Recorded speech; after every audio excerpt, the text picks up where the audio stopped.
Traders, welcome back to the Master Your Trading Mindset movement. We're on day 21 now, and in this particular lecture, we're talking all about limiting beliefs and psychological ceilings. Believe it or not, when I work with clients, with traders, or when they come through my 12-week program, a lot of the challenges or the roadblocks traders run into are self-imposed. And traders don't actually realize it at the time, but when we dig deeper, we come to realize that there are certain beliefs about themselves or psychological ceilings that they've self-imposed that restrict them from achieving what it is they would love to achieve. You know, there's this cliche going around that, you know, the only thing that stops you from becoming the person you want to become is yourself. And I believe that's true to a large degree. I think there are certain things you can do, certain beliefs you can hold to increase the probability of success by changing the way you see yourself, the types of beliefs you hold, because ultimately those have a huge impact on the actions you take, and the actions you take have a huge impact on the results you get. So this lecture is all about breaking through limiting beliefs and psychological ceilings to ensure that you achieve the success you would love to achieve. Now, before we get into it, a really quick recap about what this movement is all about. You know, there's a cliche thrown around in the trading industry that trading success is 90% psychology. Okay, that's great, and that may be true, but a lot of traders do not put the time, energy, or effort necessary to master their trading mindset. So I wanted to create this movement, a video a day, every day in December for 30 days, talking about the most important topics in trading mindset mastery. And I'm going to give you the cutting edge education, the cutting edge questions and insights and mind expanding exercises that you need to do to master your trading mindset heading into 2023 to ensure that you have the most successful year yet. Now, the only thing I ask from you guys and girls is if you find the lectures useful, please share them with your trading friends, put them in your trading communities, share them on social media. This helps me grow. This also helps the movement get out there to ensure traders are focused on the right things to be focused on. Okay, without further ado, we're going to get into this lecture. We're talking all about limiting beliefs and psychological ceilings. I guarantee this is going to be a mind expand. It's going to give you some really key insights on your brain, on your belief systems, and how you can break through any ceilings you've self-imposed. Now, the problem we're addressing here is that a lot of traders have self-imposed psychological ceilings and they don't even know it, right? So part of this lecture is actually bringing the awareness to you guys and girls that, part of this video, bringing the awareness to you guys and girls that have a look at yourself, have a look at the beliefs and ideas you hold in yourself. I talked about this in a previous lecture that that was one of the key lessons that I got from this performance coach I worked with, is that they don't let any belief into their mind without putting it under scrutiny and putting it under the microscope. Now, especially those major beliefs that frame the way you view yourself, the way you view your success, and the way you view money. So it's incredibly important that you have this self-awareness about the beliefs you hold. And it's important to catch these quiet beliefs at the back of your mind, put them on a piece of paper. Whether they're positive or negative beliefs, you need to have the self-awareness of what's running on in your mind. And I'm going to share with you a very useful exercise in this lecture that you can do to transcend limiting beliefs that you've held on yourself. Okay? So this is the problem we're addressing today. The beliefs you hold about yourself, your abilities, your accomplishments, and money have a profound effect on your ability to be successful as a trader. And it's interesting that you see some families. I've had the opportunity to observe some very wealthy families where, for whatever reason, you know, the father or the mother passes on certain beliefs or ideas about financial success to their children, and the cycle repeats where it's a very self-fulfilling feedback loop of individuals who've created their wealth through knowing wealth principles and building businesses and building investments, and then they educate their kids at a very young age to have those same beliefs, those abundance beliefs about mindset and that type of stuff. They tend to continue on that, and they yes, they may inherit money, but they also have the beliefs, they may have the principles that allow them to continue to generate more and more wealth with that. And it's that whole idea of the rich get richer, the poor get poorer. I think because the rich have the belief system, the value system, the principles and the psychology, especially, you know, the beliefs they hold on themselves and about money that allow them to continue to grow wealth. And they ultimately do the action steps that lead to continuing to grow wealth. So it's really important that if you didn't have that growing up, I know personally I didn't necessarily have extremely wealthy parents that passed on the exact principles of building wealth, although I had very loving parents who passed on beliefs on self-belief and believing myself and being able to achieve great things, which I'm incredibly grateful for.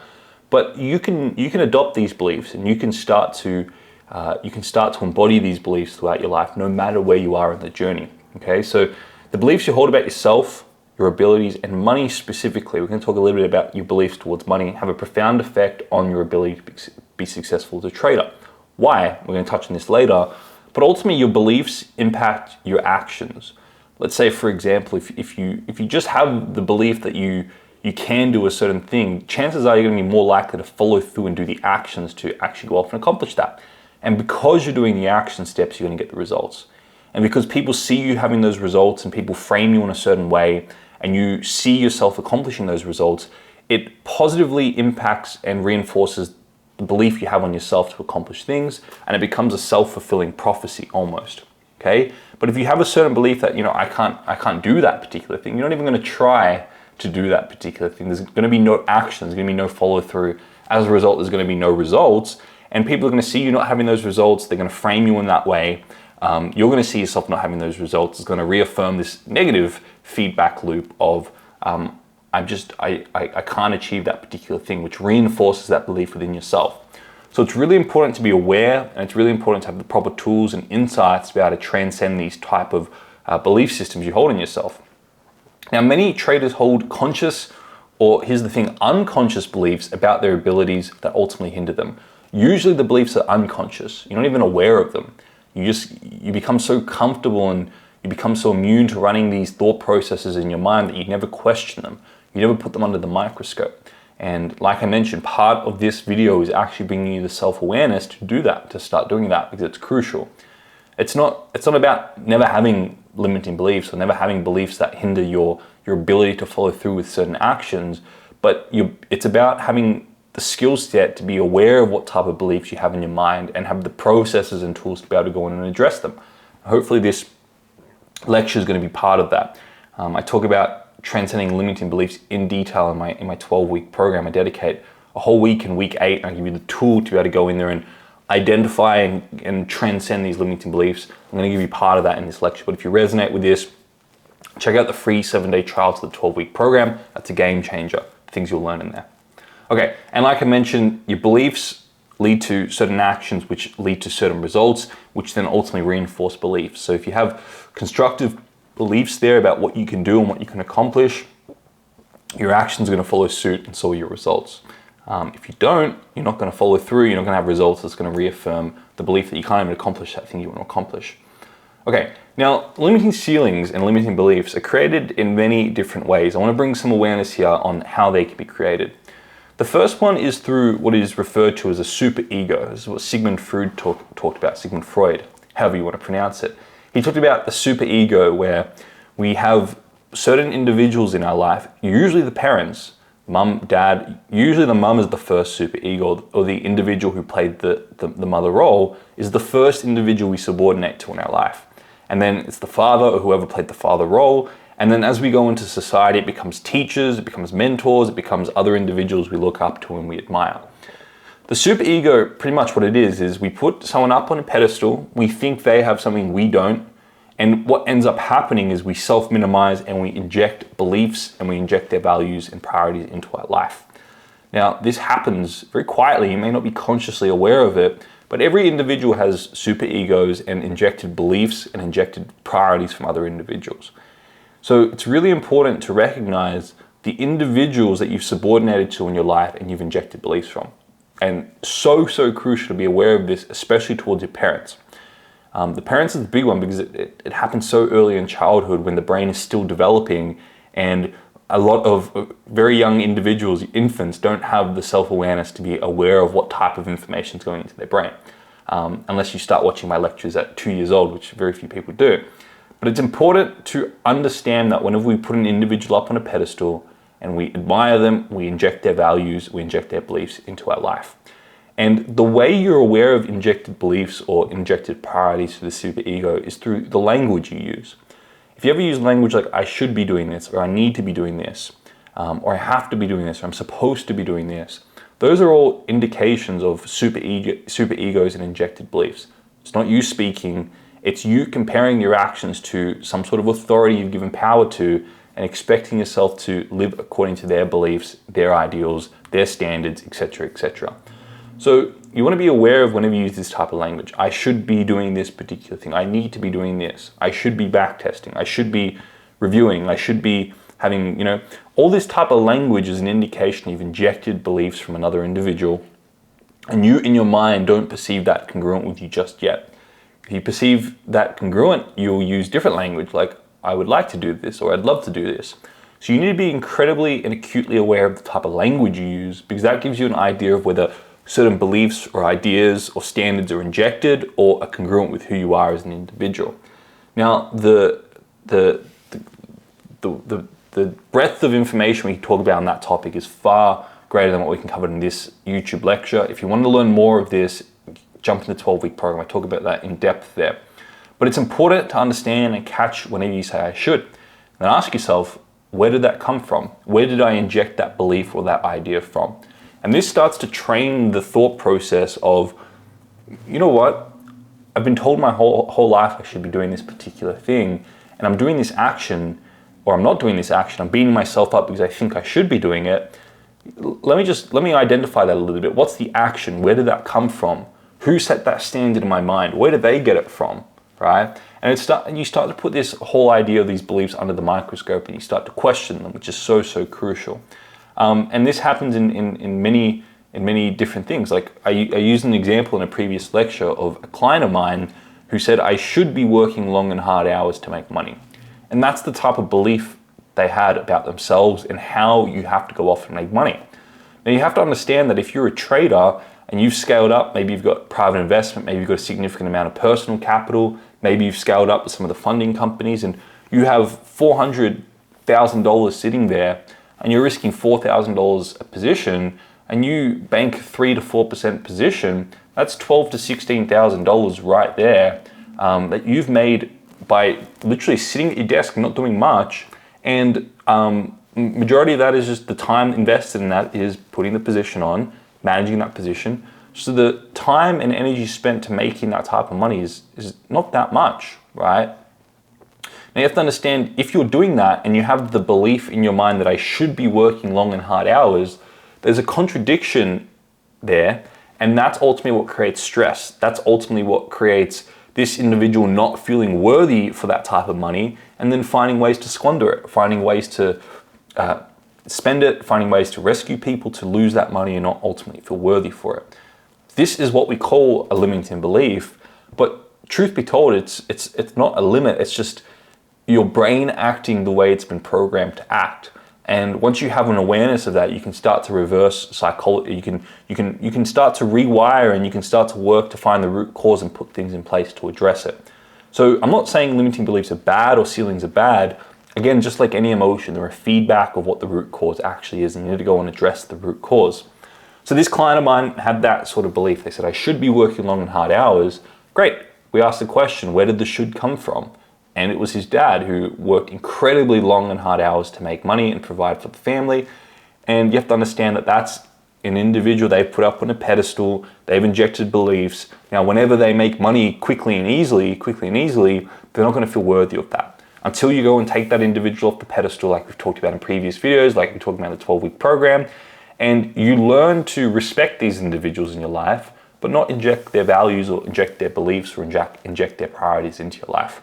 And you start to play your own game. You start to realize that you are worthy of these things. Okay? So this is really important to understand about the super ego. Everybody has them. It's just important to have the awareness of them. It's an important understanding to have about yourself. We can also create limits through life experiences. For example, we can go through life and we can observe, especially earlier in life, we can observe our parents and the way they interact with money, and the type of beliefs they have towards money, and the type of things they do around money. Do they squander it? Do they have coupons? Are they in this lack mentality? Do they, potentially gamble with the money? Or we observe life experiences and we observe actions, and this information comes into our brain to create a bias. It's logged in the subconscious, and it then ultimately leads to a certain belief system that we create around money. And if that isn't addressed, like I'm going to do in the next slide, if that's not brought to surface and awareness brought around that, and it's not addressed, we're going to be run by that unconsciously, not even knowing why or how. We're going to be run by that split seconds before we're even conscious about decision making. And we're not going to be able to stick to our trading plans. We're not going to be able to achieve our trading goals because, again, of this incongruency in our mind. We've got subconscious data telling us one thing, and we have goals that are telling us another thing. And ultimately, we're going to be stressed out. So it's important to identify these types of beliefs. It's important to identify these life experiences and biases and bring objectivity to your mind so you can transcend the limiting beliefs, which we're going to talk about right now. Okay, so one solution I'm going to pass on to you guys and girls today is beliefs towards money and around money. This is really important. Ultimately, our beliefs around money affect the way we act towards money and ultimately the results we get. So if we have certain beliefs towards money, we're going to act certain ways when we trade, and we're going to have certain results as a result, either positive or negative results in our mind. But effectively, our beliefs towards money are biases. It's like I mentioned, life experiences that we've built up and we've associated money is good or money is bad in our mind. And that belief towards money is ultimately our bias.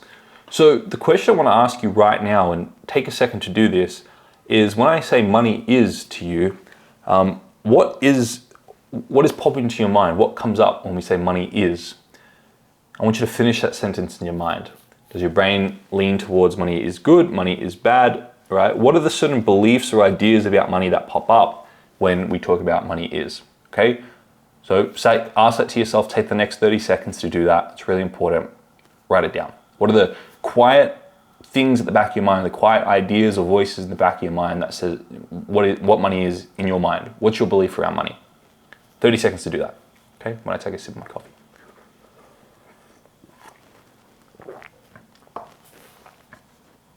Okay, good. Now, money is, write it down. Get the quiet voices that back your mind about your belief system around money.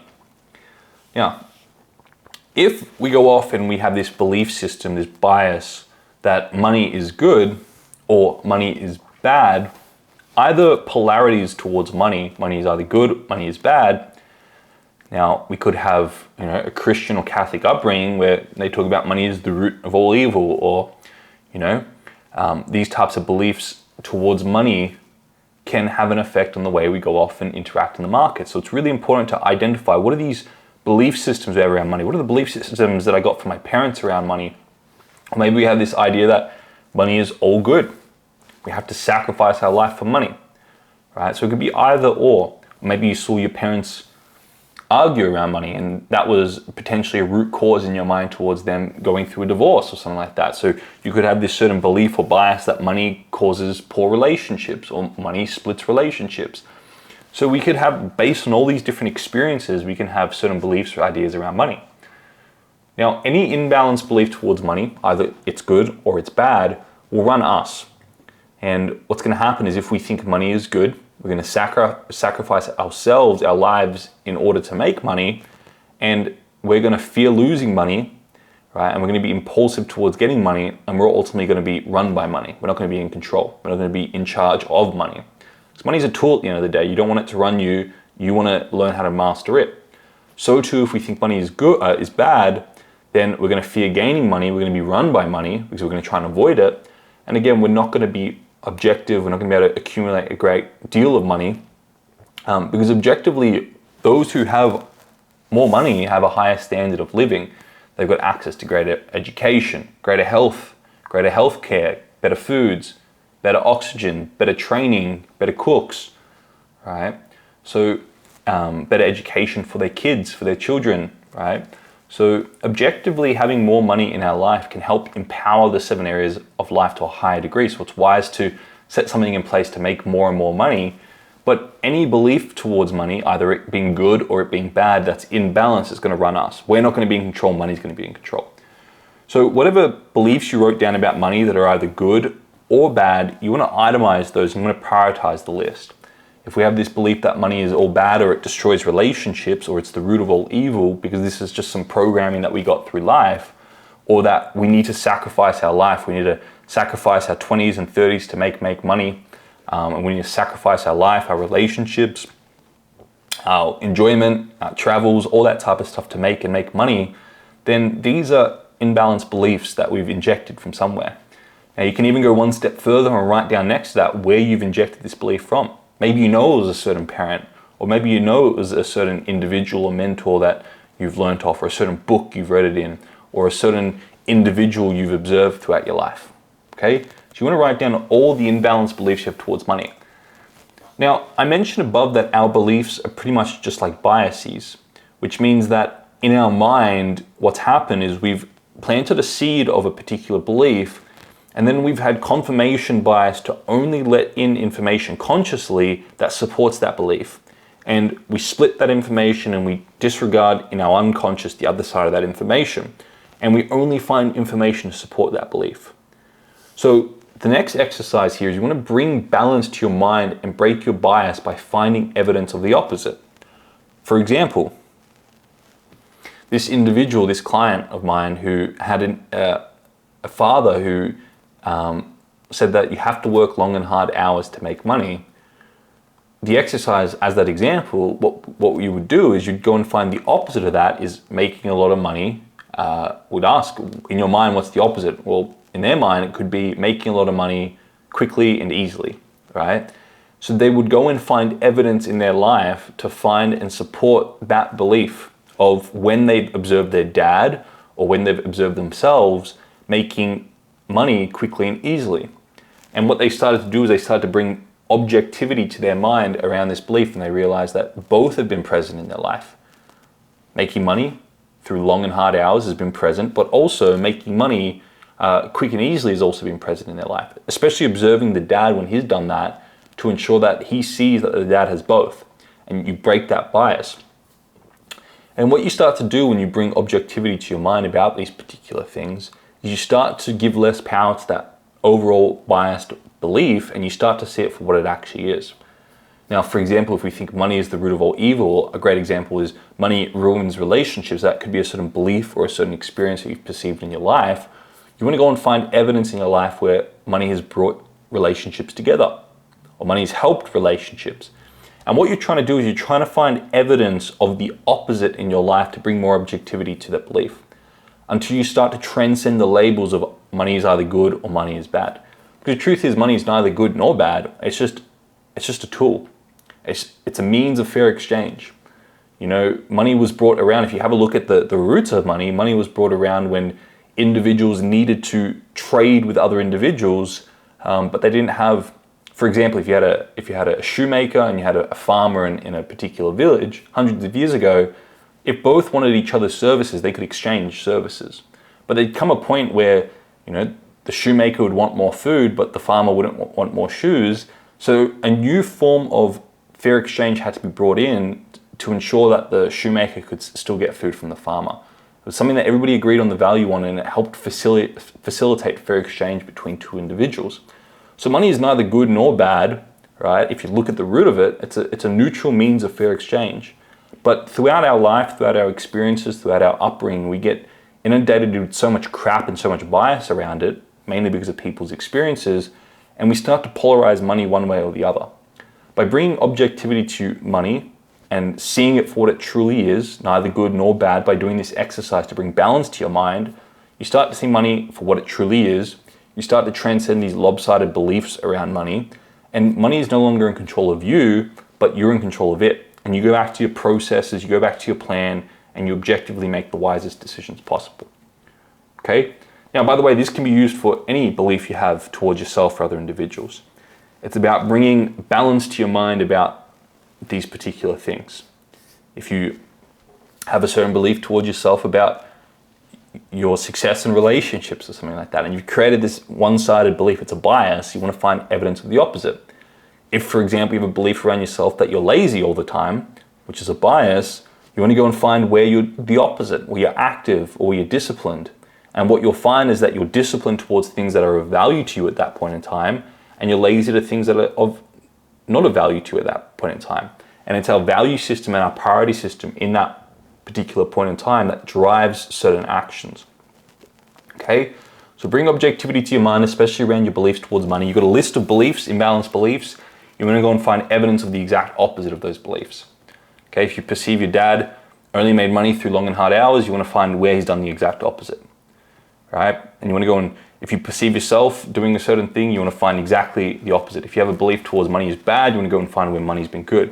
If you find money in your mind ruins relationships, you want to see where it's built relationships. Bring balance and objectivity to your mind so you can see money for what it truly is. You can transcend all the bullshit around it, and you can get back to your trading plan, your processes, and start to accumulate and continue to grow. Okay, hopefully this exercise was mind-opening. It gave you some insights on that, but it's really important to bring objectivity to your mind around certain beliefs. Now, in summary, our beliefs have a profound impact on our results because they influence our actions. Okay, if we have a certain belief that money is bad, we're not going to consciously or unconsciously, we're not going to do the actions that allow us to grow great wealth, because why would we want it if it's bad? But that initial belief is just a bias. It's a skewed perception towards money. If you bring objectivity to that belief, you'll find yourself following through with the action steps that lead to wealth creation and accumulating wealth. Beliefs are biases. It's important to bring objectivity to your mind. You want to bring balance to your mind by finding evidence of the anti-belief. You've got a belief, find evidence of the anti-belief to transcend these so-called limiting beliefs. Free yourself up to do amazing things in your trading. But if this resonated with you, you're going to want to check out the free 7-day trial to the 12-week program. In that program in week 8, I talk about beliefs and busting limiting beliefs and transcending ceilings in great degree. We talk a lot about the super ego, and I give you the tool that you can go through step by step to do this and to ensure that you're aware of your language, you're aware of where you've injected beliefs from, and you've transcended these because a lot of these quiet beliefs impact your ability to be a successful trader. It's important to address them and put things in place to manage them. Okay, if you found this useful, like, comment, subscribe, all that good stuff.